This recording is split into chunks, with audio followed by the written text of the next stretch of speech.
비춤에 살아야 되는데 하나님 오히려 우리의 염려 근심 속에서 하나님 영광 가리송하고 한 주간 동안 하나님 아버지께서 명령하신 그 명령으로 주의 복음을 곳곳마다 전하며 돌아다닐 수 있도록, 그리고 돌아올 수 있도록 우리에게 복을 주신 것도 감사합니다.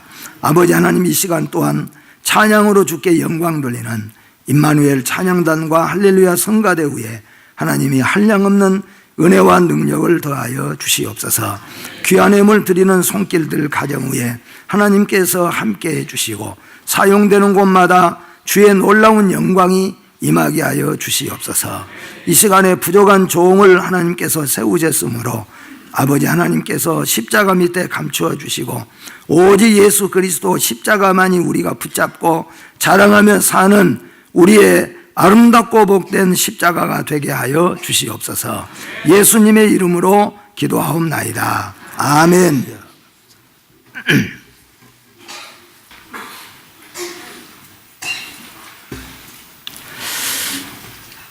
이솝의 우화에 사슴의 뿔 이야기가 나옵니다. 아름다운 뿔을 가진 사슴이 늘 그 뿔을 자랑하면서 살았습니다. 그런데 어느 날 사자에게 쫓기다가 다른 모든 짐승들은 다 도망치는데 이 사슴이 그 뿔이 나뭇가지에 걸리는 바람에 비참한 최후를 맞이했다는 이야기입니다. 우리에게 좋은 교훈을 줍니다. 우리가 살아가면서 자랑할 만한 것들이 오히려 우리에게 단점이 되는 경우들도 많고, 늘 약점이고 단점이라고 생각했던 것들이 오히려 우리를 빛나게 하거나 훈련을 해서 강하게 만들어지는 유익되는 결과도 우리가 많이 체험을 해보게 됩니다. 오늘 성경 속에서 보면은 다윗의 아들이 많이 있었는데 그 많은 아들 중에서 압살롬이라고 하는 아들이 있는데, 그 압살롬은 성경에 보니까 인물이 아주 뛰어날 뿐만 아니라 인물도 뛰어나지만은 그 머릿결이 그 나라뿐만 아니라 그 이웃 나라들까지도 유명해져서 이 압살롬의 머릿결을 보고 싶어하는 사람들이 있을 만큼 압살롬은 머릿결이 아름답기로 유명을 했습니다. 그러나 여러분 잘 아시는 것처럼 전쟁터 속에서 전쟁에 패변하여 도망가다가 상수리 나무에 그 머리가 걸리고 말았어요. 결국에는 그 머리털 때문에 압살롬은 생명을 빼앗기고 마는 그런 모습을 우리에게 보여주고 있습니다. 우리가 이 세상에 살면서 보면은 아마 여러분 가운데서도 지금 자랑할 만한 것들이 많이 있을 것입니다. 물질 자랑할 것도 있을 수 있고, 건강 자랑도 있을 수 있고, 때로는 자녀들도 자랑할 만하다라고 생각하여서 우리 입으로 자랑하는 경우들도 있고, 반대로는 항상 그것이 우리에게는 아킬레스건 같이 항상 그것이 아픔이고 어려움이 되고 단점이 된다라는 것 때문에 근심하고 염려하는 경우들도 많이 있습니다. 제가 선교를 이렇게 몇 년 동안 해보면서 항상 생각보다 항상 결과가 어긋나게 되는 경우를 많이 보게 됩니다. 그게 뭐냐 하면은 선교 단원을 모집할 때 보면은 건강이나 이런 면으로는 이 사람은 이번에 빠지면은 감사하겠는데, 그런데 끝까지 안 빠지고 가겠다는 거고, 또 어떤 때는 나이가 너무 어린 중학생들이 선교 가겠습니다 하고 세상 말로 보면은 쫄랑거리고 좀 나서는 걸 보면은 얘는 좀 안 가도 될 것 같은데, 그런 생각을 가질 때가 많아요. 근데 항상 올 때마다 내 생각이 틀렸다 하는 생각이 드는 이유가 뭐냐면은 그분들 때문에 염려 근심한 적은 없고, 오히려 나 때문에 염려 근심이 많고, 또 아이들이 뭐 가서 애들이 그런데 정말로 우리를 눈물 나게 하고 다 마치고 이런 모습을 보게 되면은 아, 우리 생각이 아니구나. 이게 무슨 말씀을 제가 드리려고 하냐면은 우리의 장점이라고 하는 것이 오히려 우리가 감사하고 잘 사용해야 되는데, 그렇지 못하면은 그것 때문에 우리 인생이 망하게 되거나 실패하는 경우들도 많고, 또 반대로 우리의 단점이 정말로 우리 약함을 알고 하나님 앞에 그것 때문에 간절하게 부르짖고 또 조심 있게 산다면, 그래서 이런 말이 있잖아요. 고롱고롱 80이라고. 그러니까 늘 아픈 사람이 항상 자기를 관리하고 잘 사용하니까 오래 간다는 거죠. 좋은 우리에게는 의미도 되지 않습니까? 그래서 이런 내용을 이 사도 바울은 오늘 기억하면서 갈라디아 교회에 어떤 문제가 일어났냐면은 맨 처음에 예수님의 십자가, 이 십자가 밑에 다 같이 은혜를 받고 엎드렸는데, 그런데 일부 게으르고 하기 싫으면서도 자기의 자랑을 나타내고 싶어하는 이런 사람들이 바로 유대인들이 생겨났다는 거예요. 그래서 이 유대인들은 하나님의 은혜, 십자가 은혜를 자랑하는 것보다도 우리는 옛날에 이랬다. 옛날에 우리는 할례 받고 옛날부터 우리는 다 유대교회에서 이 율법을 다 배워왔다. 그래서 조금이라도 자기들을 나타내려고 하고 자기들을 그 안에다가 심어놓고자 하는 모습들 때문에 이게 교회가 십자가는 점점 가리워지고 자기들의 잘못된 이런 행동만 자꾸 거듭나게 되어지니까, 그래서 사도 바울이 오늘 이 말씀을 하게 됩니다. 할례 받은 너희들이라도 예수님의 십자가로 구원받았는데, 할례 받지 못한 자들에게 십자가를, 그거 할례 받은 것, 그거 율법을 우리가 받은 것, 혈통으로 아브라함 자손 아무 소용없더라.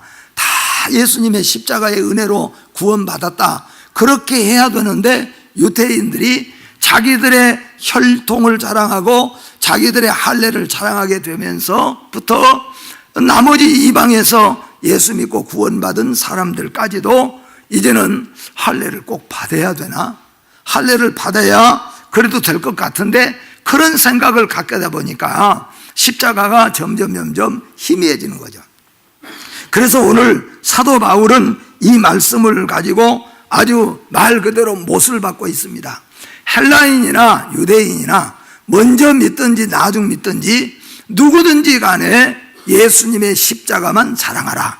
왜냐하면 구원받고 하나님의 자녀가 되고 천국 백성이 된 것은 자기의 의가 아니고 혈통이 아니고 그리고 할례가 아니라 바로 십자가에 죽으신 예수 그리스도, 그리고 부활하신 예수 그리스도, 그 예수를 영접해야 누구든지 구원을 받게 되기 때문에, 그래서 우리의 자랑은 십자가만 자랑하자. 그게 오늘 이 사도 바울이 우리에게 간곡하게 주고 있는 메시지입니다.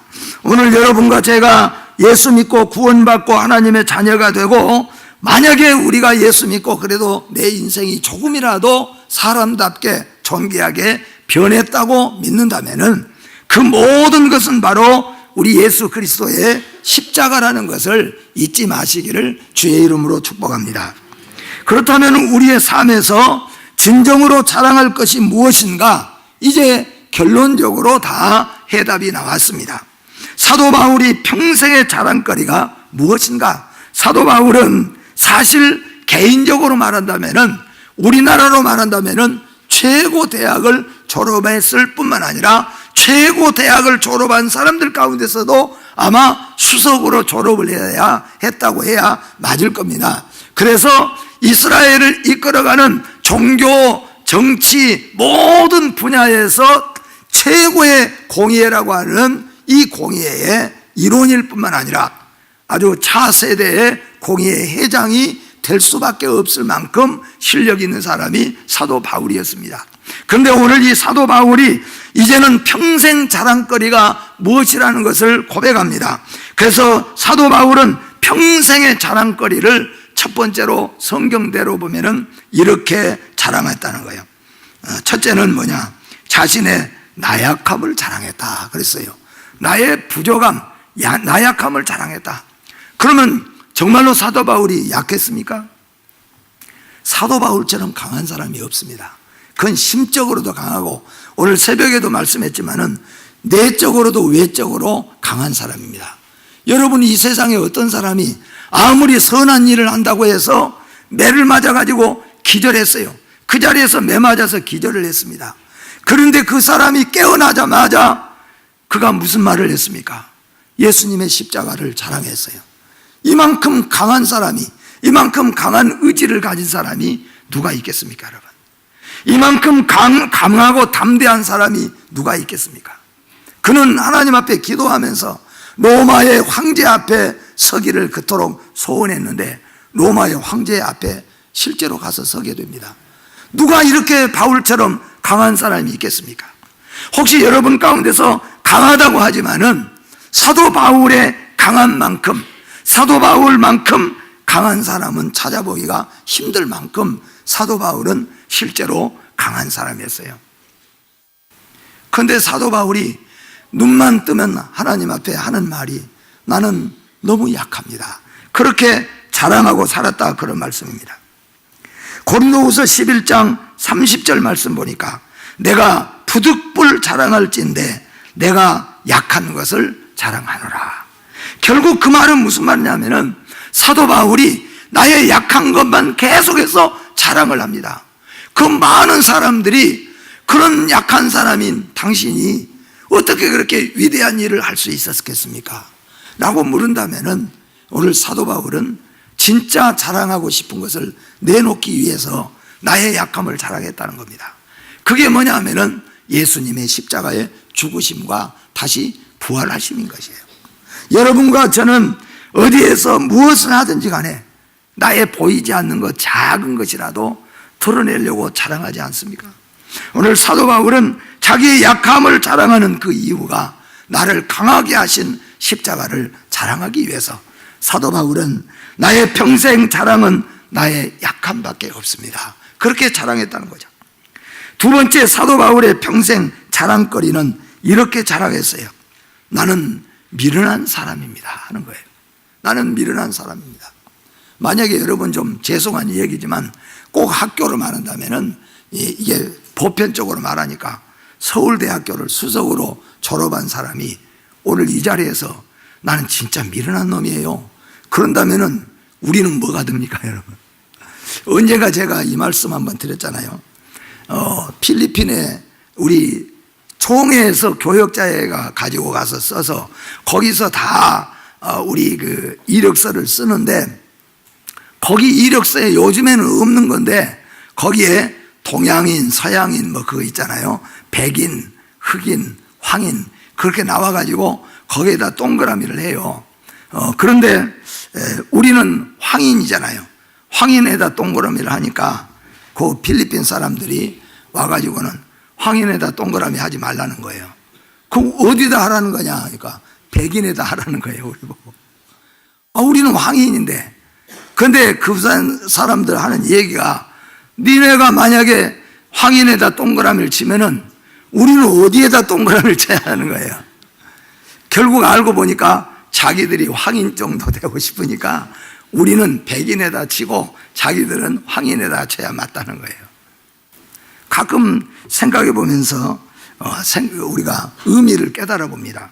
여러분, 사도 바울이 나는 미련한 사람입니다 그렇게 하는 거예요. 나는 참 미련했습니다. 나는 참 어리석고 바보였습니다. 정말로 사도 바울이 미련했습니까?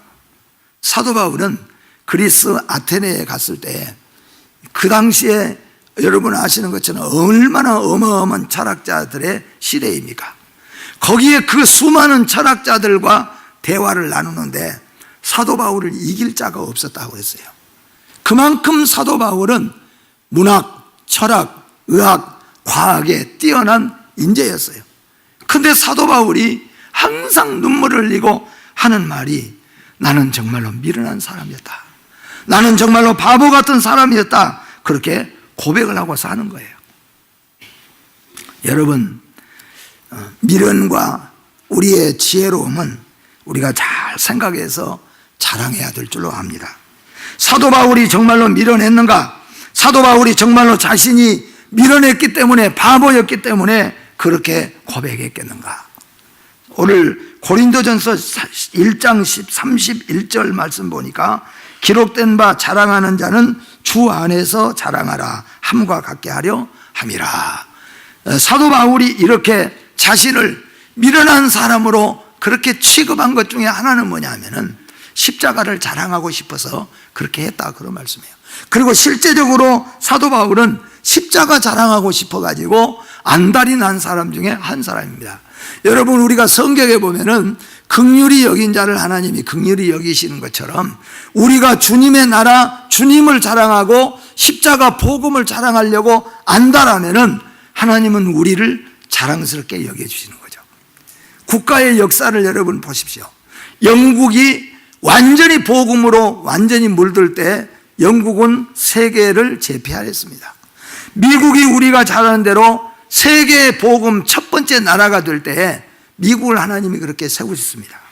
우리나라가 세계적으로 복음 증가하는데 이제 선교사 비율이 세계 1위가 됐잖아요. 우리나라 정말로 놀랍게 삽니다. 필리핀 사람들, 우리나라 보면은 사람들 보면은 아주 침을 질질 흘릴 만큼 그만큼 우리 문화, 문명, 얼굴들도 얼마나 깔끔하게 잘 생겼는지 몰라요. 네. 여러분, 요즘에 조그만 애들 콧물 흘리고 코 흘리고 그런 애들 얼마 못 보잖아요. 애기들이 진짜 남의 애기들이지만 그냥 안고 싶을 만큼 얼마나 이쁩니까? 깨끗하게. 그런데 보니까 필리핀 온주민 애들은 그런 게 없어요. 그러니까 그 말 하더라고요. 애들 안을 때 다 안아주는데 머리는 띄고 하십시오 그러더라고요. 왜 그러냐 하니까 머리를 붙이면은 이가 타오르니까 머리는 띄라고 그러더라고요. 근데 이게 자꾸 그래야 되는데 마음이 죄스러운 마음이 있더라고요. 나중에는 그냥 우리 다 보니까 나중에는 다 비비고 머리 잘 감았는가 모르겠어요. 아무튼 나는 그거 보면서 우리나라 정말로 복을 많이 받았어요, 여러분. 이제 우리도 나눠야 될 이런 복이잖아요. 사도 바울이 왜 자신을 미련하다고 했습니까? 물론 하나님이 주신 지혜가 아니면은 그 모든 것들이 다 미련하다는 것을 깨닫고 있기 때문이지만 바로 십자가를 자랑하기 위함이었다. 마지막 세 번째로 사도 바울은 이렇게 하나님 앞에서 고백을 했습니다. 하나님을 몰랐는데 예수 그리스도를 몰랐던 자신의 과거의 지난 날을 아주 비참함으로 그렇게 표현을 했습니다. 오늘 여러분과 제가 가끔은 실수할 때가 많잖아요. 예수 믿고 난 다음에도 가끔은 보면은 예수 안 믿을 때 잘 나가던 때, 그 잘 나가던 때는 어디로 잘 나가는 때인지 아무튼 간에 예수 안 믿었을 때 돈도 좀 뿌리고 다니고 뭐 그런 것을 자랑깨나 생각하고 예수 믿은 다음에도 그렇게 말해요. 옛날에 목사님 저도요 참 잘 나갔던 때가, 여러분 예수 안 믿을 때 우리는 비참함이에요. 비참함. 예. 하나님 앞에 우리는 얼마나 비참한 때인가. 실제적으로 사도 바울은 예수 앞으로 개종하기 이전에 정말로 잘 나가던 사람이었습니다. 그대로만 가면은 공의의 의장은 따놓은 밥상이었습니다. 그게 사도 바울의 인생이었습니다. 그런데 사도 바울은 예수 안에 다메섹에서 회개하고 돌아온 다음에 사도 바울은 내가 예수 믿기 이전에 내가 얼마나 비참한 가운데 있었는가, 그걸 몰랐는데 이제 깨닫게 되는 거예요. 여러분, 우리 모두가 다 예수 밖에 있을 때에는 잘 나간 것이 아니라 비참했던 때인 것을 기억하시기를 바랍니다. 예수님 때문에 우리는 존귀한 자가 되었어요. 예수님 때문에 우리는 하나님의 자녀가 된 거예요. 예수님 때문에 그래도 우리가 살게 되는 거예요. 그런데 우리가 그걸 깨닫지 못하고 오히려 예수 안 믿을 때, 오히려 예수 안 믿는 사람들의 잘 나가는 것을 부러워한다고 한다면은 그건 우리가 십자가를 가리게 되어지는 겁니다. 그래서 사도 바울은 예수 믿기 이전에, 예수 앞에 회개하고 돌아오기 이전에를 가장 비참한 때라고 고백하고 있다고 하는 것을 여러분 모두가 함께 깨닫기를 주의 이름으로 축복합니다. 고린도전서 4장 13절에 이렇게 말합니다. 함께 보겠습니다. 비방을 받은 즉 권면하니 우리가 지금까지 세상의 더러운 것과 만물의 찢기같이 되었도다. 아멘. 왜 십자가가 그토록 중요한 우리의 자랑거리가 되는 것인가 하는 것은, 첫째로 십자가는 하나님의 사랑이기 때문입니다. 여러분, 우리가 사는 것은 하나님의 사랑인 것을 믿으시기를 바랍니다. 아이들을 낳아놓고 어떤 사람이든지 아이에게 도움이 없다면 그 아이는 절대로 살아날 수가 없어요. 우리 인간은 아무리 지혜롭고 아무리 우리가 의지가 강하고 아무리 그 어떤 아이가 건강하다고 할지라도 도움이 없이는 절대로 살아갈 수가 없는 것처럼 천국 백성이 될 수가 없어요. 거듭날 수가 없고 천국에 갈 수도 없고 하나님의 자녀가 될 수 있는 사람은 아무도 없습니다. 우리 모두가 다 성경 말씀대로 다 하나님의 사랑 때문입니다. 요한복음 3장 16절 말씀 같이 읽어봅니다. 시작. 하나님이 세상을 이처럼 사랑하사 독생자를 주셨으니 이는 그를 믿는 자마다 멸망하지 않고 영생을 얻게 하려 하심이라. 아멘. 또는 로마서 5장 8절 말씀에도 같이 봅니다. 우리가 아직 죄인 되었을 때에 그리스도께서 우리를 위하여 죽으심으로 하나님께서 우리에게 대한 자기의 사랑을 확증하셨느니라. 아멘. 하나님의 사랑이 바로 십자가입니다. 십자가를 깨닫지 못한 사람은 하나님의 사랑을 절대로 깨닫지 못한 사람입니다. 십자가를 자랑하지 못한 사람은 하나님의 사랑도 깨닫지 못할 뿐만 아니라 참된 은혜에 이르지 못한다는 겁니다. 그래서 십자가를 깨닫는 사람은 하나님의 사랑을 깨닫고 하나님의 사랑을 깨닫는 사람은 드디어 뭐예요? 벼가 꼿꼿하게 벼가 처음부터 이게 숙여버린 게 아니고 벼가 처음에는 아주 꼿꼿하게 막 자라가잖아요. 근데 어느 때냐면은 그 안에 있는 물이 수분이 딱딱하게 변해가면서부터 그래서 딱딱하게 변하고 알이 커가고 차면서부터 이게 이제 고개를 점점 숙이게 되는 거예요. 그러니까 우리가 잘 몰랐을 때는 고개를 들고 막 교회에서 그런데 어느 때부터냐 하면은 진짜 하나님을 알고 은혜를 알고 내가 누구인가를 깨닫고 어디서 내가 구원받은가를 깨닫고 십자가를 깨달으면 그때부터 뭐냐 하면은 고개가 이제 숙여지기 시작하는 거예요. 그래서 교회에서도 우리가 뿐만 아니라 세상에서도 아는 사람은 숙이게 돼 있어요. 겸손하게 돼 있다 그런 말씀이에요. 그래서 오늘 이 말씀을 보면서 십자가를 볼 때마다 하나님의 사랑을 보는 것입니다. 십자가를 볼 줄 아는 사람이 하나님의 사랑을 볼 줄 안다 그런 말씀입니다. 십자가가 하나님이 우리에게 주시는 사랑의 확증이기 때문이다. 성경은 그렇게 말씀합니다. 두 번째로 십자가는 복음의 핵심입니다.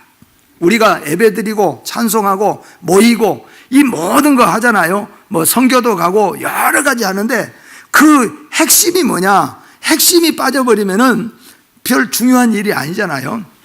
그러니까 우리가 뭐든지 교회 안에서 모여서 하는데 진짜 핵심이 뭐냐 하면은 복음이라는 거예요. 복음 전하기 위해서 사람들 또 오도록 하고 가도록 하고 우리가 공연도 하고 뭐 여러 가지 하는 이유가 뭐냐 하면은 바로 복음을 전하기 위해서 하는 거예요. 근데 복음에서는 핵심이 뭐냐? 예수 믿으면 부자 됩니다. 예수 믿으면 근심 걱정 사라집니다. 예수 믿으면 뭐 마음도 편해집니다. 예수 믿으면은 건강도 이길 수 있습니다. 이런 것들도 다 물론 중요하지만 그건 핵심이 아닐 수도 있어요. 그 핵심은 뭐냐 하면은 우리는 죄인이에요. 하나님이 우리 위해서 독생자 예수 보내주셨고 예수님이 이 세상에 와셔서 우리 죄 때문에 십자가에 죽으시고 다시 살아나셨어요. 그게 복음이고 그게 핵심이에요. 그게 빠져버린다면은 그건 어떻게 보면은 세상의 윤리와 거의 버물러 가는 거예요. 그러니까 가장 중요할 때 우리는 핵심을 붙잡아야 되고 가장 중요할 때 핵심을 우리는 내놔야 된다 그런 말입니다. 제가 항상 쓰는 그 비유 중에 하나가 뭐냐면은 어렸을 때 여러분 우리 5일장 옛날에는 5일장 많았잖아요. 5일장에 꼭 빠지 않고 5일장이면 나타나는 것 중에 하나가 그 사람이 제일 많이 모이는 곳에는 언제나 그 사람들이 다 있어요. 그 뭐냐면 약장수들이잖아요. 뭘 가지고 옵니까? 원숭이 한 마리 등에다가 탁 엎혀놓고 또 큰 구렁이 같은 뱀 한 마리 딱 놓고 탁탁 두들겨 가면서 조금 있으면 원숭이 쇼, 뱀 쇼가 시작된다는 거예요. 그래가지고 사람들이 탁 이제 모여요. 안 모일 때는 잘 아는데 잘 모였어요. 그래서 그 약장사가 판단했을 때 이 정도면 최고로 지금 사람이 모이는 바로 그 타이밍이, 딱 그 타이밍에 약장사는 뭘 해야 되냐요? 뭐 해야 됩니까? 예, 너무 잘하는데. 그때 약장사가 뱀쇼, 원숭이쇼 하면 그건 밀어나고 그건 망하는 거예요. 그러니까 조금 있으면 사람 많이 모여들면 뱀쇼, 원숭이쇼 하겠다고 떠들어 놓고 딱 판단했을 때 제일 많이 모였을 때는 진짜로 뱀쇼 안 하고 원숭이쇼 안 하고 뭐냐 하면 약을 빨리 파는 거예요. 약 팔아. 그거 나중에 보면 원숭이쇼 없어. 원숭이가 여기 뛰어다니는 게 원숭이 쇼지. 제가 이 선교를 늘 해보면서 순간순간 하나님 앞에 착각하면서 또 회개하고 기도하고 그게 있는데 거의 가다 보니까 마음이 똑같은 것 같아요. 사람이 가장 많이 모이고 가장 집중이 되어 있을 때, 그럴 때 무슨 공연하고 다른 것이 아니라 그때는 어떤 마음이 있냐면은 바로 이럴 때 1분이라도 복음을, 메시지를 확 전해야 되겠다. 그 마음을 가지는데 나만 그런 게 아니고 선교사님도 똑같은 마음을 가지고 우리 또 장로님들도 보니까 바로 그때 그 마음을 다 똑같이 가져요. 그러니까 이게 우리가 서로 예수의 사람인가 보구나. 가장 많이 모였을 때, 가장 사람들이 집중해 있을 때, 그럴 때 우리 무슨 뭐 쇼를 보여주는 것이 아니고 그때는 이럴 때 복음을 빨리 1분이라도 전하고 싶은 그런 마음이에요. 이게 여러분 예수 그리스도의 십자가가 바로 복음의 핵심인 것을 믿으시기를 바랍니다. 그러니까 나머지 모든 것은 뭐냐 하면은 핵심을 말하기 위해서 다 우리가 집중하기 위해서 하는 겁니다. 이 교회에서 이것도 만들고 저것도 만들고 성탄절 행사들도 만들고 이게 다 만들지만은 가장 중요할 때는 뭐냐 하면은 성탄절 쇼를 보여주는 게 아니고 복음의 핵심인 십자가, 예수 그리스도의 부활, 그리고 다시 오실 예수를 전하는 것이 바로 우리 교회의 핵심 메시지가 되는 것이라 그런 말이에요. 마지막으로 세 번째는 십자가는 구원의 근거이기 때문입니다. 여러분, 그 누구도 우리의 구원의 근거는 의가 없습니다. 의가 없어요. 여기 여러분, 우리 교회에서 가장 뛰어나신 분들, 신앙생활 하는데도 사회생활 하는데도 그런 분들만 장로님 되는 게 아니잖아요. 누가 십자가의 구원은 의가 아니에요. 우리의 의가. 우리의 어떤 업적도 아닙니다. 그 어떤 것도 유대인들에게 사도 바울이 경고하잖아요. 너희가 아브라함의 혈통이고 너희가 할례로 받았고 너희가 어렸을 때부터 율법을 지켰다고 하지만은 그건 하나도 구원의 근거가 될 수 없다. 오히려 그것을 붙잡고 늘어지기 때문에 참된 십자가를 보지 못하는 것이라는 거예요. 여러분과 저는 십자가는 우리의 구원의 근거입니다. 그 말을 다르게 말한다면은 여러분들이 교회 와서 뭐 여러 가지 잘하고 모범생이 된다고 할지라도 여러분 안에 가장 중요한 예수님의 십자가의 죽으심과 부활이 여러분 심령 속에 없다면은, 깨우쳐지지 못했다면은 그건 아니라는 거예요. 그러나 우리가 부족하다고 할지라도, 어리석다고 할지라도 우리가 사는 것은 주님의 십자가고, 우리가 하나님의 자녀가 된 것은 예수님의 십자가의 죽으심과 부활이라는 것을 확실하게 믿는다면은 그것이 바로 구원의 근거인 것을 믿으시기를 바랍니다. 여러분 구원 받았습니까? 왜냐하면은 우리가 이렇게 사니까가 아니에요. 우리 안에 그래도 예수님의 십자가와 부활의 근거가 우리 심령 속에 있기 때문이라는 거예요. 그래서 십자가는 사도 바울이 우리의 최고의 구원의 근거는 바로 십자가밖에 없다. 십자가 때문에 우리가 구원받았지 않느냐. 십자가 때문에 우리가 지금 살고 있고 십자가 때문에 우리가 천국까지, 그 누구도 자기 의를 붙잡은 자는 천국에 들어갈 자도 없고 하나님을 아버지라고 할 자도 없다는 거예요. 이 예수 그리스도의 십자가의 죽으심과 부활하심이 여러분 안에 항상 남아있기를 주의 이름으로 축복합니다.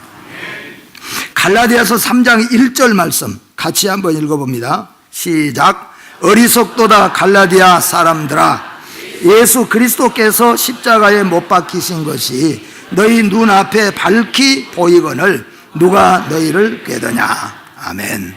그 누구도 우리에게, 물론 우리의 연약함, 우리의 부족함, 우리의 미련함을 누구든지 우리에게 평가할 수 있지만은, 그러나 여러분 안에, 저 안에 예수님의 십자가의 죽으심과 부활만 확실하게 우리가 가지고 있다고 한다면은 우리는 하나님의 사람이고 십자가의 사람입니다. 널리 이것을 증거하고 사는 것이 우리의 사명이고 우리의 도리인 줄로 믿습니다. 기도하겠습니다. 하나님 아버지 은혜를 감사합니다.